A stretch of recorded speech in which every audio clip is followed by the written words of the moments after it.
Welcome to my YouTube channel. Please subscribe my YouTube channel. Carol Carn, 61, was walking her 3 cockapoos in Eston Recreation Ground in North Yorkshire on December 27 when 3-year-old Ruby fell into what looked like a large puddle. Carol rushed over to help, but when she reached the edge of the water, which has since been described as a sinkhole, the ground beneath her gave way and she fell in. The Gran, who lives in Eston, was completely submerged in the freezing water and had to fight to keep herself and Ruby afloat. She screamed for help until 3 strangers came to her aid. Carol is certain that if no one had been there, she would have drowned in the sinkhole. She said, "We were walking and I let the dogs off the lead when we were in Eston Recreation Ground. They ran ahead and I suddenly noticed all this water ahead. At the time I thought it was a huge puddle. But I noticed a plastic barrier in the water and I shouted for the dogs to come back. Pippa and Stitch came back, but it was too late for Ruby. She fell in. I called for her, but I realized she couldn't get out as the gap between the water and the ground was too high. She was starting to panic. I rushed over and used my stick to try and hook her coat to drag her to the side. But as I was doing that, even though I was about 1.5 feet away from the edge, the ground beneath me gave way and I just plunged straight down." Carol said she had never been so frightened as she was in the moment she became completely submerged underwater. She said, "I plunged down and I remember opening my eyes and looking up to see that I'd gone far underwater. It was freezing. I swam to the top and grabbed Ruby, who by that point was basically drowning. But I myself was gasping for air and whenever I tried to get out, the ground on the side was giving way. I screamed and screamed for help and it felt like a lifetime waiting for someone to get to me." 2 women rushed to Carol's aid and tried to pull her out, but initially struggled. A man who had been walking nearby also heard the commotion and came to help. Together, the 3 strangers rescued Carol and Ruby. Carol said, "I've since thanked the 2 ladies, but I'm still trying to track down the gentleman to thank him. If it wasn't for those 3 people, I wouldn't be here today. I've never been so frightened in all my life. I genuinely thought I was going to drown." Carol says there should have been better safety precautions in place. She said, "There was a plastic barrier in the water, and then after what happened to me they put some more around it. But it wasn't until today that they put up solid metal barriers. And that was after I had fallen in, and after another dog fell in the other day." Carol has warned parents to keep an eye on their children when in the area, and urged dog owners to avoid taking their dogs near the water. She said, "People need to be warned about this. I was lucky. I had help. But what if someone's on their own? What if a kid runs up to it? I've cried for days about this. It was such a horrible experience." Carol says initially there were no safety precautions around the sinkhole. After she fell in, she says the council added plastic barriers, and after another dog fell in, they added metal barriers and 24-hour security. Carol insists they did not act quickly enough. A spokesman for Redcar and Cleveland Council said, "Our staff have again secured the site around the hole with AROS fencing, and 24-hour security is on site to ensure the safety of the public." The site was secured earlier this week, again with AROS fencing, but this was taken down by persons unknown. "We hope the woman affected makes a full recovery and we would like to thank the members of the public who came to her aid. We would like to again ask residents to please avoid the area around the hole for their own safety." A chilling descent, the story of resilience, kindness, and survival. The crisp winter morning began like any other for Eleanor Patterson, a 72-year-old grandmother living in the quiet town of Maple Ridge. Despite her disability, arthritis that confined her to a wheelchair, Eleanor was fiercely independent. She cherished her morning ritual of sitting on the porch, sipping hot cocoa, and watching the world wake up. However, fate had a different plan for her that day, a plan that would test the limits of her strength and the kindness of strangers, the sudden plunge. Eleanor had decided to venture into her backyard garden, a place she adored but had been unable to visit in weeks due to icy conditions.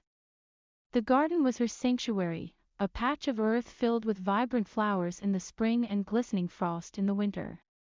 With the help of a sturdy ramp her son had built, she maneuvered her wheelchair toward the garden's edge. As she rolled closer to her favorite bench, the ground beneath her suddenly gave way. A deafening crack echoed through the air, and before she could react, Eleanor felt herself plummeting. She screamed, the world spinning around her as she and her wheelchair plunged into the dark, freezing abyss of a sinkhole that had silently formed beneath the garden. The icy water at the bottom of the sinkhole engulfed her, the cold so intense it felt like needles piercing her skin. Panic set in as she struggled to stay afloat, her wheelchair sinking and tethering her movement. The air was thick with fear, and Eleanor's breaths came in ragged gasps, a cry for help. Despite the shock, Eleanor's survival instincts kicked in. She screamed for help, her voice carrying through the still morning air. Her house, though modest, was surrounded by other homes. She prayed someone would hear her before hypothermia claimed her. Meanwhile, two strangers, Lisa and Daniel, were walking their dog, Max, in the neighborhood. They were discussing holiday plans when Max began barking frantically, tugging at his leash. "What's wrong, boy?"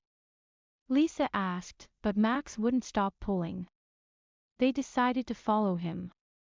As they approached Eleanor's yard, they heard faint cries for help. Rushing toward the sound, they spotted the sinkhole and, to their horror, saw Eleanor struggling in the freezing water. The strangers' heroic rescue. "Call 911. Daniel shouted to Lisa as he assessed the situation. Eleanor's wheelchair was partially submerged, and the edges of the sinkhole looked unstable. "Hold on. We're coming," he yelled to Eleanor, who was now shivering uncontrollably.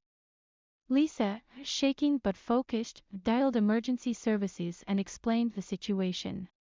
Meanwhile, Daniel looked for anything that could help pull Eleanor out. That he spotted a garden hose coiled nearby and grabbed it. "Take this," Daniel shouted, throwing one end of the hose toward Eleanor. Her fingers were numb, but she managed to grasp it weakly. Lisa joined Daniel, and together they braced themselves, pulling with all their might. The icy water and Eleanor's weight made it an excruciating task. The ground near the sinkhole crumbled further, and Daniel nearly lost his footing.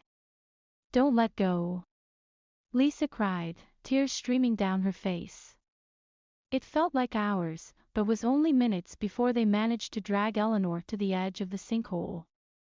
By then, paramedics and firefighters had arrived. A community united. The rescue team worked swiftly, securing Eleanor in a thermal blanket and lifting her to safety. Neighbors gathered, some offering hot drinks, others lending blankets. The community's concern was palpable, a collective determination to ensure Eleanor's well-being. Eleanor was rushed to the hospital, where doctors treated her for hypothermia and minor injuries. The experience had left her shaken, but alive, thanks to the quick thinking and bravery of Lisa, Daniel, and the first responders. On the ordeal. She had always prided herself on her independence, but the sinkhole incident reminded her of the importance of community and the kindness of strangers. Lisa and Daniel visited her daily, bringing flowers and sharing stories to lift her spirits. They downplayed their heroism, insisting they did what anyone would have done. But to Eleanor, they were angels. The legacy of resilience. Eleanor's story spread beyond Maple Ridge, capturing national attention. News outlets praised the bravery of Lisa and Daniel and highlighted the hidden dangers of sinkholes. Engineers and geologists volunteered to inspect the town's infrastructure, ensuring no other resident would face a similar ordeal. For Eleanor, the experience became a source of strength. She began sharing her story at community centers and schools, emphasizing the importance of preparedness, kindness, and resilience. "Life can change in an instant," she often said. "But with courage and compassion, we can overcome anything." Conclusion. The day Eleanor Patterson plummeted into that freezing sinkhole could have ended in tragedy. Instead, it became a testament to human resilience and the power of community. Strangers became heroes, a neighborhood became united, and Eleanor herself emerged stronger, a beacon of hope and determination. Though the physical scars of that day remained, Eleanor carried them with pride, a reminder of her survival and the kindness of those who refused to let her sink into the abyss.